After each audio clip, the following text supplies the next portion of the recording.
The Game Schooler podcast is a weekly audio show that educates new and experienced gamers about the awesomeness of tabletop gaming. In this week's episode, we interview Joe Hout, the designer of 3 chapters.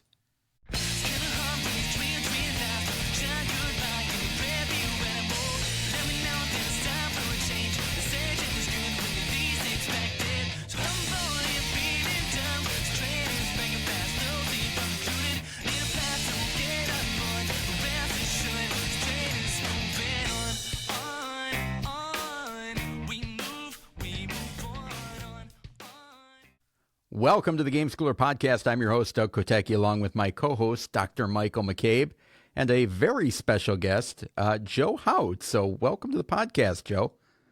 Hey, thanks so much for having me. I'm just delighted to be here. Well, we're delighted to have you. We are big fans of your work. We're looking forward to an exclusive autographed giveaway, but we have to save some of that for later in the show. But we really look forward to just talking about you and how you got into the hobby and your games. I don't want to just jump right in and completely gush. Doug, did you have anything else you want to say before we get started? And welcome in, Joe. No, I'm excited. I'm looking forward to seeing where this goes. Hey, this one's I'm hitting with the heavy conversation, the heavy topic right away. All right, are you all ready? Because even Doug's gonna be like, "Whoa!" All right, Joe. Gen Con, love it or hate it? I love it. First of all, I'm very humbled by your words. Thank you. That you're very kind. I love Gen Con. It's one of my favorite times of the year. I'm a people person, so I like being around a lot of people. And this last year was really special for me, especially getting to be at the Amigo booth throughout the days and get to meet a lot of folks. I love it. It's a special time for me. My brother, too, my oldest brother. I started going to Gen Con with him, and we just do it every year now. It's kind of like a brother con. And so we meet up and go together and stay together and spend a lot of time that week. We live in different states, so it's a good time to get to catch up too. Oh, that's awesome. Yeah. That's kind of like a brother con for Michael and I, except we're brothers from a different mother. Yes. So it sounds like you've been going to Gen Con for quite a while. What is your origin story in gaming? Where did you get your start? How did that love affair begin? Oh my, yes. Grew up playing games with the family. Thankfully grew up in a gaming family. I grew up in Ohio, so played a lot of euchre with my family. I remember a lot of times with my grandmother playing euchre around the table. That started my passion of trick-taking games. I got into, we played all different board games growing up, kind of all the classics, but I would say it was really when I got into Magic the Gathering as a kid that opened up this whole other world of building your deck and all that fun stuff. In college, I got introduced to Catan and Carcassonne and those kind of games, and that opened up a whole other world to me as well of modern board gaming. And I've really been playing since then. I just love it. Love games. I love sitting around a table with friends and family and playing games. It's been such a great way to connect. So that's, origin story. It's just been games my whole life. Sometimes more games, sometimes less, but I you name it, I'm ready to play. Yeah, that's awesome. So, Joe, what is Twin City Games? Can you tell us a little bit more about that? And doing research for the episode, I noticed just how prolific you are as a designer, especially with roll and writes and some other things. Is that your company? So Twin City Games is my friend's publishing company. Okay. And I used to live in Winston-Salem in North Carolina. It's Winston-Salem, the Twin Cities. And so he lives in Winston-Salem. So he has a publishing company. He did Dino Dunk. That's his own design. And we were a part of a design group that met regularly at my house in person. And that was, I guess, probably 4 years ago, that I'd been working on a design there, and he said, "I'd love to publish this if you'd be up for that." And I had done 2 other previous self-published games through Kickstarter, and when he said, "I'd like to publish your game," I was ecstatic because it was a first time having someone else publish one of my games. And so we worked on that. Originally, it was a fruit game, and then it took on an animal spy theme, and it was really fun to get to have my first game published, not me doing any of that stuff. Nice. Is Sure. that the Animal Espionage? That's correct. Yeah, Animals and So Espionage. can you tell us about that? I'm not familiar with that game. And Doug, I hope I'm not going on too far of a tangent, but you know how I'll allow research it. gets. All right, yeah. It's been allowed. Okay. So it's a two-player I Split You Choose game. I mentioned Magic the Gathering. There's a card in Magic that's called Fact or Fiction, where you play this card, and then the other player, they look at 5 of your cards and they split it into 2 piles. And so this game really came from just that. And it was fruit themed, and it was trying to have fresh fruit or rotten fruit, not get the rotten fruit, but have the fresh fruit. So you split it into 2 piles, and then the other player would just choose one of the piles, and you would keep the other pile. And so that was the core concept, very simple in that, and then put on a spy theme to it, and then just a couple tweaks to it also of uh, still 5 cards, but then you put it into 2 piles, but then one of the cards you give to that player, and they put it into one of the piles, and then you choose to keep. So it's a really quick 2-player game. I played with my daughters, and that was a fun thing to like when they would try to be really clever and giggling, and when they got you to take the wrong pile. And we tried it at 3 or 4 players, and we tried a couple variants of that, but it was fine, but it really is a 2-player game. So yeah, it turned out great. It was at Gen Con this past year there at Twin City Games. They're still selling it, which is exciting. So Ooh. what got you into designing? What Yeah. made you want to make that leap from I enjoy playing games, I enjoy sitting around the table, but now I've got some ideas percolating? It's kind of always been there in some form or fashion. I remember, I think a lot of designers start this way of taking a game that they love and then adding things to it, tweaking it. I remember like playing Hero Quest growing up and making my own characters for that, that kind of thing. And a lot of things in D&D add that, where you're getting to create your own character. It was probably about 10 years ago now that I had been listening to some game design things, and had done a couple little things of personal game design, but nothing very serious. Even in college, I remember doing a couple prototypes. But about 10 years ago, I just was like, I want to make a game and publish it. And that's when I got serious about it. And when I say serious, just to get it to where I made a game and published it in some more professional way and got it in people's hands. And so I started working on this game, Dragon Draft, which was a drafting trick-taking game. And that came out of a beach trip with my wife and my in-laws before we had kids. And we loved to play rook and spades. And so I was like, well, what if you got to draft your hand instead of just get dealt your hand? And so Dragon Draft, it was, I've learned a lot since then, but man, it was fun to get to take that to the local game shop and have people excited to play it, and went through all the playtesting stuff of that, and took that one to Kickstarter. And that kind of started me on my journey of getting a little more serious about it, not just casual. Now, I would imagine you had a different full-time job while you were working on Kickstarting designs. I think longtime listeners will kind of know because we've had designers on, but if you want to just share about how it really can be a passion project, correct? I mean, you are working and raising a family and then designing by the moonlight. That's right. Yes. A lot of folks will say, don't quit your day job, right? In game design, because, it is or a big podcasting. Yes, exactly right. So I'm a pastor, and so I serve at 2 churches here in North Carolina, and before that, I did youth ministry. There's some fun crossovers there where you get to play a lot of games with kids, with youth, with adults. So board games has always been something that I play even in work, and ways to connect with folks. Forced play testing. Yeah, I try my best. I really try my best to be a good, kind game designer. I have to make people play a lot of my prototypes or that kind of. That's wonderful. Doug, I'm going to jump in here because I'm going to embarrass you a little bit, if that's okay. Yeah, sure. So, Joe, I don't know if you've heard this story, and I'm sure I told it to you at Gen Con, because this is truly one of my favorite Doug Kotecki stories of all time.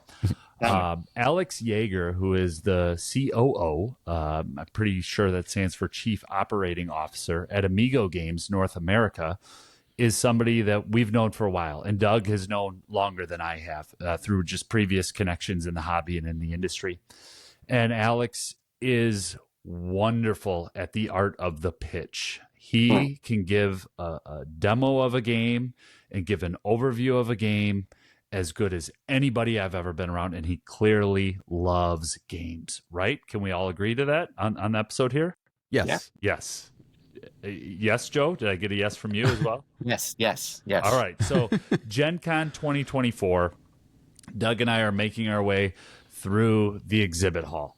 And in Gen Con 2023, our dear friends at Amigo, poor Alex and Corey and the Amigo crew, their booth was right next to Lorcana. Lorcana, yeah. Right when Lorcana, you've been going to Gen Con year in, year out, so you probably remember that, right? That was a crazy year, yes. Wasn't it? Yes. Well, last year, we're walking by Amigo, and Alex, it was almost like a Pulp Fiction, Quentin Tarantino moment where Alex is like, I have a game to show you, Doug. And Doug's like, what? And the briefcase opened up, and there's this gold.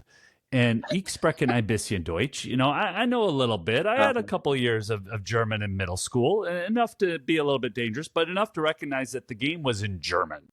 But Alex starts giving us the pitch of this game, 3 chapters.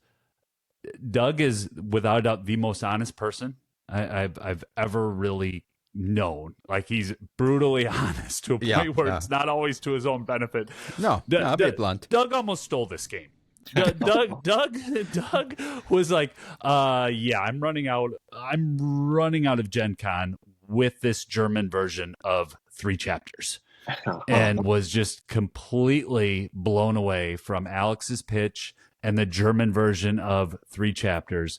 And so this is a game that, you know, from that moment in 2024 till this moment right now, for us, it's been almost a little inside joke of, remember the time that you almost got tackled by Alex because you were walking away with his German copy of 3 chapters, but you have an awesome game.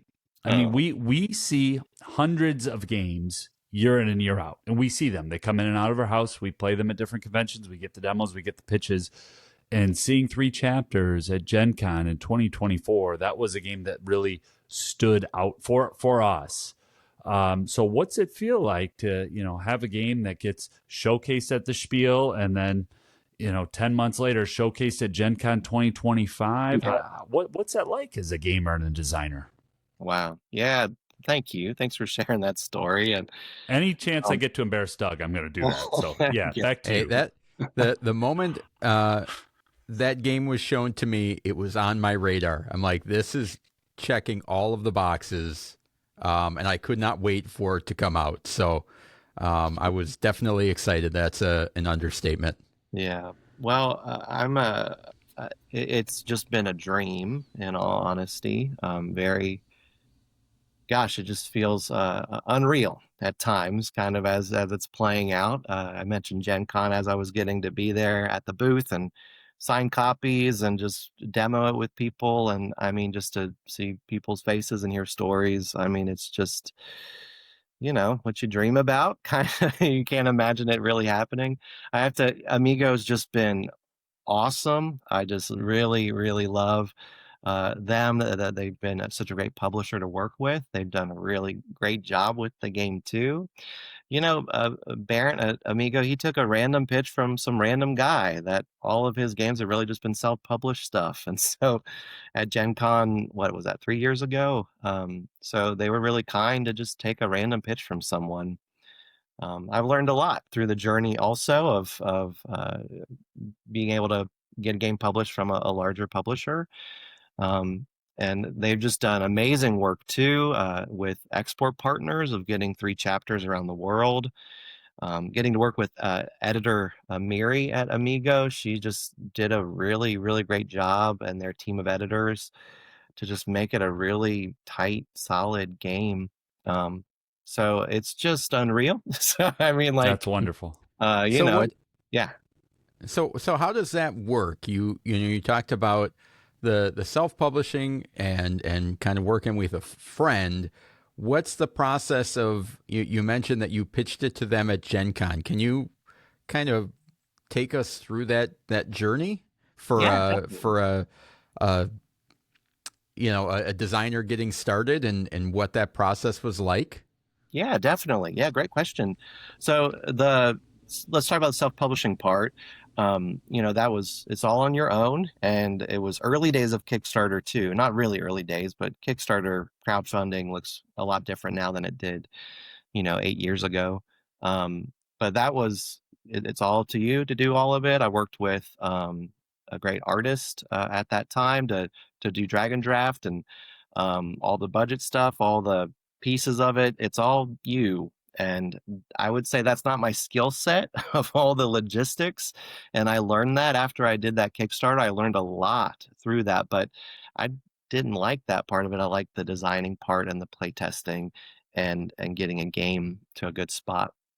Um, and so I also didn't like the shipments, and sometimes there'd be a game that was shipped wrong, and then you have to do a replacement, and that's all on you when you're the self-publisher doing that. I did use the Game Crafter, which I think is a really great resource, especially for game designers that are just getting into it, that you can do smaller print runs, and that's what I did for Drag and Draft and with Tricky Kitty. I just printed it through them. They're here in the United States. They In regards to like quality of like a Panda manufacturer, it's not going to be that high of a quality, but it's enough that you can get your game out in people's hands, or they can do smaller prototypes too, that you can have a nice prototype to pitch. So I say that about self-publishing. Working with a friend at Twin City, that was great. We collaborated a lot. It was he used Panda, and so the quality of that game was really high. So then pitching to Amigo.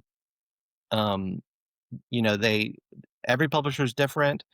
My experience was that he looked at the game. I played it with him. My brother and our friend Derek were there too, and we literally played a 4-player game of 3 chapters. At the time, it was called Once Upon a Draft, and he kind Nice. of looked and was puzzled. This is first Gen Con back after COVID, so we're all wearing face masks, and I was pitching it as a kids game because I played it with my kids, and he's like, "This isn't a kids game." I was like, okay. He's like, it's a lot like this other game, Fantasy Realms. And I was like, yeah, I'd heard that from some playtesters too. I actually had never played Fantasy Realms, designed this game, and then took it to folks, and they're like, this is a little similar to this other game. And I was like, oh yeah, it has some things that are similar. You're right. But then he's like, I passed on Fantasy Realms. I wish I had published that one. I was like, yeah. And then he said, well, yeah, I think I'll take this back. And so then he took it back to Germany. So this is what this process just takes a while. So then they take it back, and then they test it with their folks. Amigo itself, they actually play it with their CEOs. And so the people that run the company, they actually test it with them, and then they give the thumbs up. And so then I got an email. It was probably maybe 4 months later, 5 months later, and then said they wanted to publish it. So then they signed a That's contract, awesome. do all that, and then it starts the longer journey of working with the editor. Amigo has several different editors, and they kind of have an editor that is spearheading it with different designers. So I worked with Miri, who was just a joy to work with. She was awesome. Collaborate a lot. Some publishers, you give it to them and they do it all. Some folks, you have more of a hand in that, and Amigo was, I think, just the perfect balance of that, where they included me a lot. They didn't have to, but they would come back and forth and with that. It was fun too. There were some tweaks that needed to be made for one of the cards, like there was a fairy godmother and a wicked fairy godmother, and Cinderella cared about both of those fairy godmothers, but there was a translation into German that didn't quite work for the wicked fairy godmother, and so then we removed that, so it's now just Bossa Fay. And so it's kind of a funny little things that happen there. And at one point, Humpty Dumpty almost didn't make the cut because Humpty Dumpty, I guess, is not as popular in Germany, and so then we were looking at be like a card soldier and So Alice you in had to advocate for Humpty Dumpty. You had to Well, fight I for was him, okay huh? with it. I sent I kind of, it was great. We just coordinated back and forth on that, but Humpty Dumpty made the cut, and I'm glad he did. And So, yeah, I'm standing firm on Humpty Dumpty. Joe, definitely. And again, we didn't build a ton of rapport before we started the show. I don't know you that well, but I'm gonna guess that you're also pretty good at the art of the pitch, just based on your day job and what else you do. So can you give our listeners and our audience, even though this has been a game of the week, and hopefully they know all about 3 chapters, and hopefully 3 chapters already lives in their home. But for folks who might not know anything about your game, can you give us the pitch of 3 chapters? Yeah. So 3 chapters is a fairy tale card game. It is a great game to play with folks that have never ever played a card game, or for folks that really love trick-taking games. So it's trying to hit that sweet spot of having enough strategy, but also not too complicated with the rules. It's 3 chapters. Is played over 3 rounds, 3 phases, 3 chapters. The first chapter, you get to build your hand of fairy tale characters. It's a draft. It's a closed draft, so you're going to be picking a card and putting it face down, then passing the rest of the cards.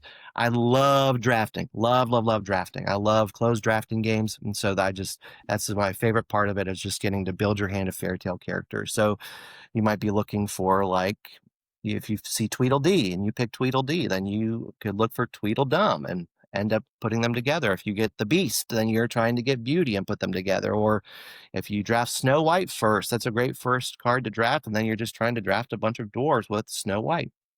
That's the first chapter, so everyone's kind of secretly building their hand of cards. And then the second chapter is a simplified trick-taking game. So the cards are numbers 1 to 50. I love trick-taking games, but I think trick-taking can be a really tough barrier to entry for folks. Yes. Because of all like the rules of following the trick. That's what I realized with Dragon Draft. I demoed that so much, and it would be like, do you know how to play trick-taking game? And if someone said no, it was like, wow, well, we have a lot to learn here. So then it'd be teaching all about trick-taking game, and then it would be teaching this game. And so this is really like, you can't do anything wrong in this game. So that's simplified trick-taking. There's no suits. It's just numbers 1 to 50. And so high card will win this trick. But the twist on it is you actually don't take all the cards from the trick. You will keep your cards. The card that wins the trick gets a star, and you're trying to win stars and hearts and gems. Stars are 2 points, hearts are 1 point. Every 2 gems is 1 point. And so when you win a trick, you get a star, but everyone pulls back their card that they drafted. So you're never going to lose any of the cards that you picked in the first chapter. And you keep doing that, you'll play all your cards out eventually. And then at the very end, the last chapter, chapter 3, is you're going to score all your cards you drafted with one another. Like they're in one big trick almost. But like if you had Snow White and you drafted a bunch of dwarves, you'll get to score all those at the end. But also you could play Snow White in a trick to try to get some extra points with other dwarves there. Or if you drafted Beauty and you never saw the Beast, then like you're trying to play that in a trick with the Beast. Or you could just draft the Beast and then score it at the end, so they score together. So that's 3 chapters. Then whoever has the most gems at the end, they get just a little bonus of 4 gems, so 2 extra points. And you see who has the most points. And that's the whole game. So if you know how to play, the game can play in like 15 or 20 minutes. Yeah. If you don't know how to play, and if it's a larger group, it could be like a 30-minute game. But it's one of those that like you play and then you just want to like draft another hand again. So like it's a great like filler in between other larger games. Or I think there's enough meat on the bones of it that you could just play a couple rounds and still have that be a game for game night. I agree. So what, looking towards the future, and we're not necessarily about the cult of the new and everything that's new and shiny, but what else do you have that you're working on that you can share with us, if anything? Yeah. So I'm taking it a little more serious since 3 chapters has come out in regards to just more dedicated time towards game design. And so I've pitched a couple games to Amigo that they're looking at right now. So hopefully some things will come from there. I've got a stack of games here at my feet of games that I'm actively pitching to folks, and I don't know if I should show it. I literally have a bingo cage here. I'm working on a bingo game. People love bingo. They do love great. bingo. I'm working on I don't know how to say it. It's like a Quacks of Quellenberg meets a one versus many bingo game. I don't know. Well, if you need a place to test it, the old St. Joseph's Hall, where Doug and I are members, had a illegal bingo racket that was closed down a few years before we moved here. I don't know if you're familiar with that, Doug, but bingo is big here in southern Wisconsin, just like euchre. So I was a trustee. I saw the coffers. Yeah, so we cannot wait. You said quacks and bingo. We've got some geriatric playtesters ready for you whenever you need to go, Joe. There you go. Really? I really, really love it's tough when you play test a lot of games that are have a heavier weight to them. Mm-hmm. And I just have found I just like lighter games more and more personally. I just like lighter weight games. I came home from Gen Con. I didn't buy a big box game. All the games I bought were small card games. Say more about that. What is it about the lighter games that really appeals to you? You know, I think the majority of the world is not going to be playing a big, heavy game. And I think the majority of people are going to be playing like an Uno or a Taco Cat Goat Cheese Pizza or fill in whatever game it is that's like that. And I am trying to design more towards that, games that anyone could play. And I found that I like to play those games more and more. I mean, don't get me wrong, I love a big, heavy game and the stimulation your brain has from that, but I kind of like the inclusivity of games that lots of people could play together. I especially love kids and like grandparents playing together and that space. Whereas there's a point when you're explaining a game and someone's face just like glosses over and it's like I've lost them. And I think games should be easier to play, and I've found that myself. I like easier games, and I like being able to sit around a table and play games with folks like that. We had a game night at our churches. I work with my churches are more folks that are older. And it's really revealing to try to teach a game to folks that maybe Twilight Imperium. Right. Third edition.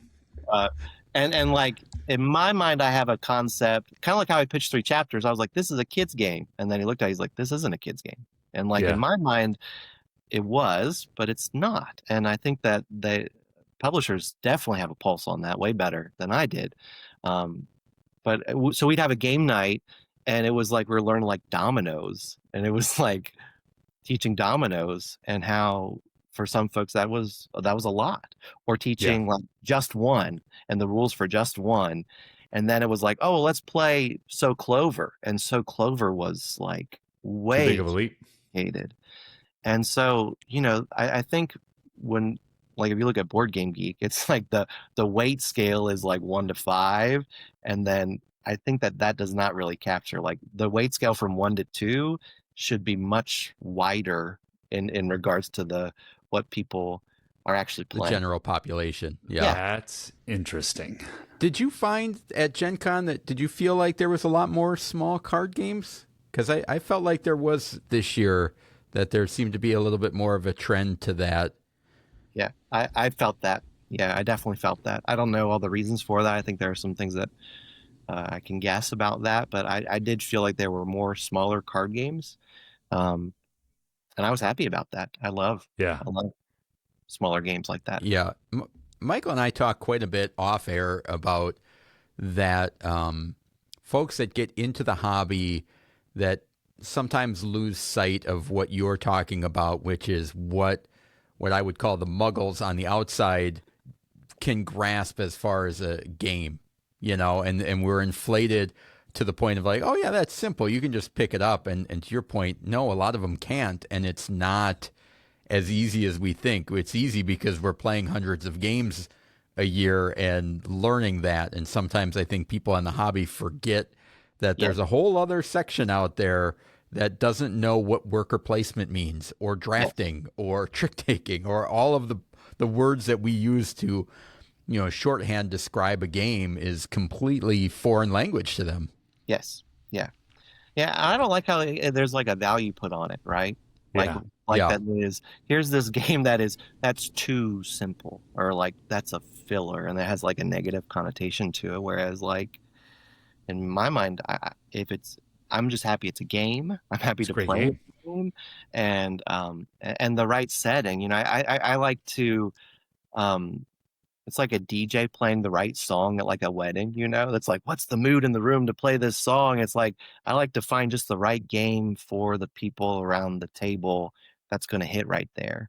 And sometimes it's like you pick a game and it's like this was not the right game to play. Like, this is Yeah. not the right setting to be playing that game. But yeah, I especially like games that like you can like teach as you play. Like Flip 7. Yeah. Flip 7 is great.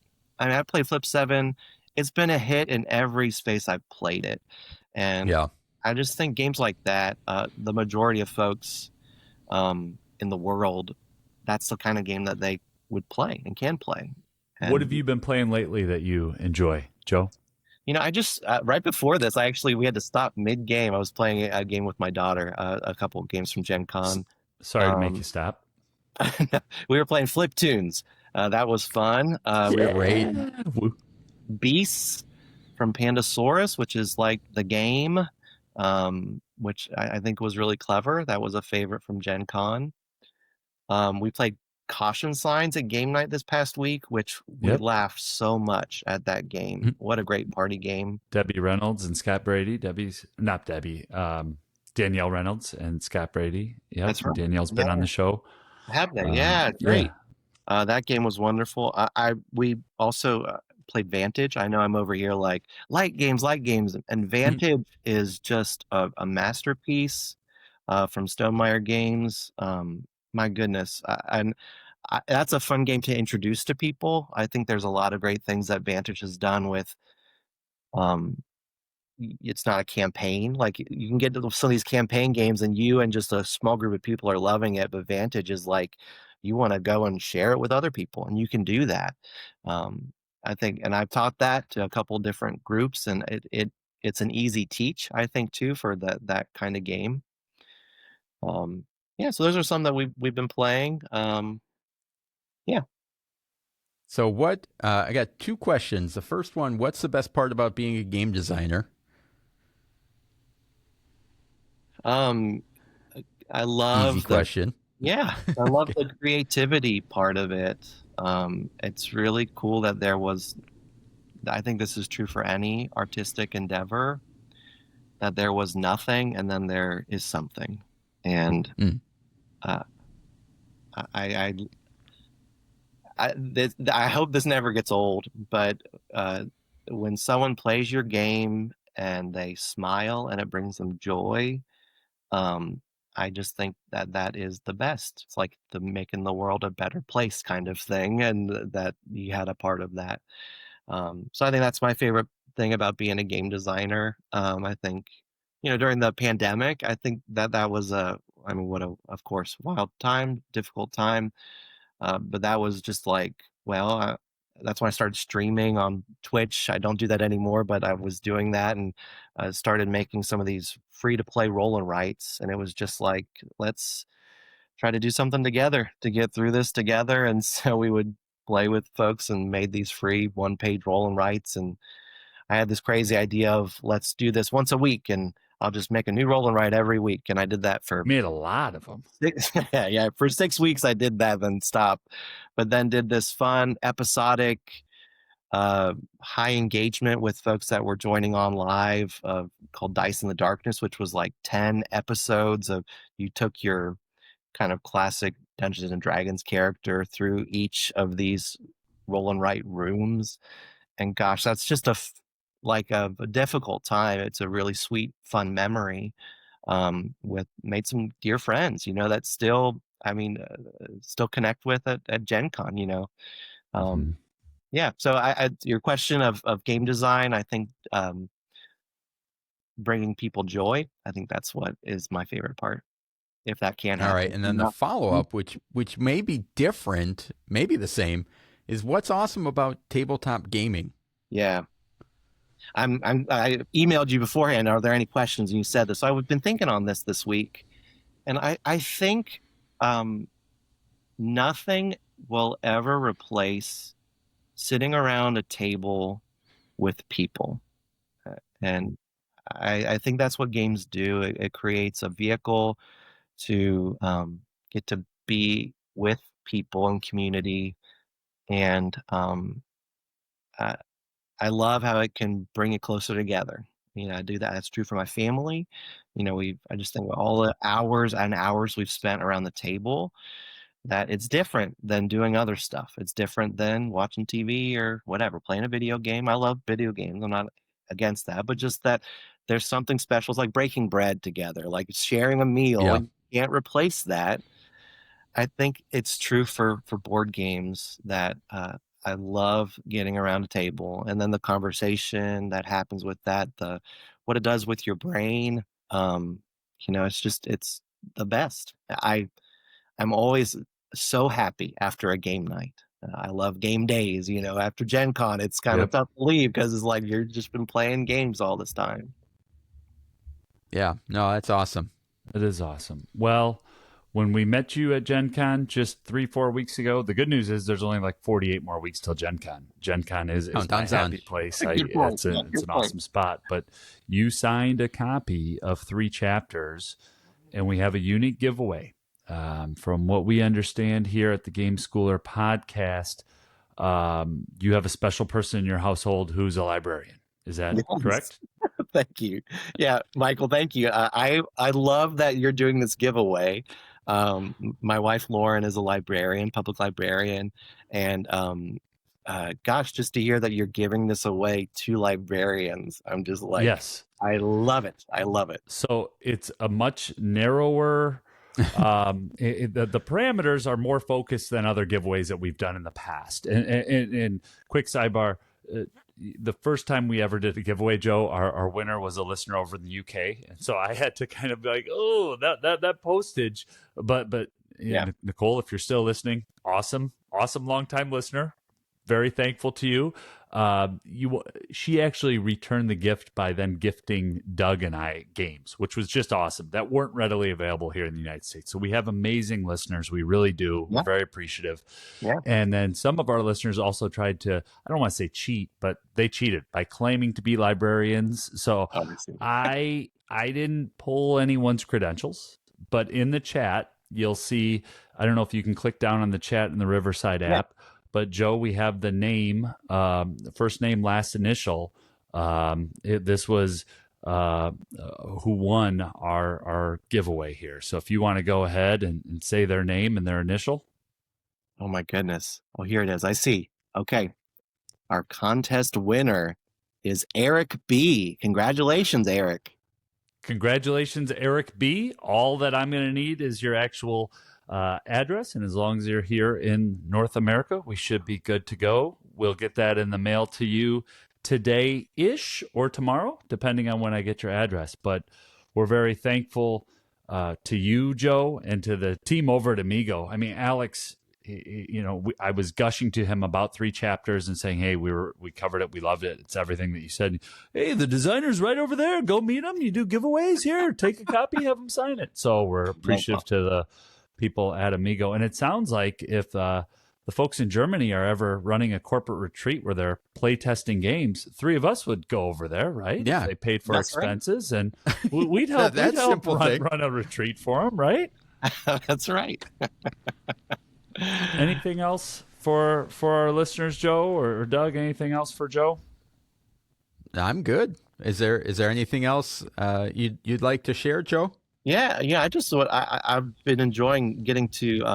I'm so glad you came up, Michael, and gave me your card, and I was able to start listening to your podcast. I really enjoy your bent that you have towards the education part of it and how games can really help folks learn, and I just appreciate the work that you all are doing in the space to help get games in more people's hands, and even the side of it of how games can help bring people together. I think that's great. So thanks for what y'all are doing. Yeah, thanks, Joe. Thank you. And I want to return a thank you just to something that you said earlier. Thanks for playing games with our older population. This past weekend, I was playing some cards with my mother-in-law. She's 83 years old. She is sharp. And we got done playing Fight 5. And I said, Abuelita, what'd you think of that? And she said, well, I wish I would have asked you a few strategy questions. And then she was already thinking about how bad she was going to beat me the next time we played, And I just...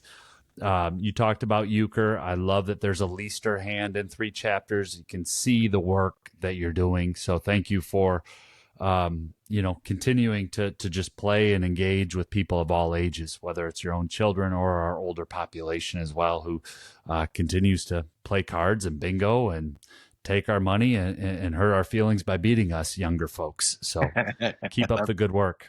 Awesome. Thank you. Yeah, thanks for spending some time with us, Joe. We really appreciate it. And thank you, audience, for spending the last 40 minutes or so with us. We truly appreciate it. Now get out there and keep gaming.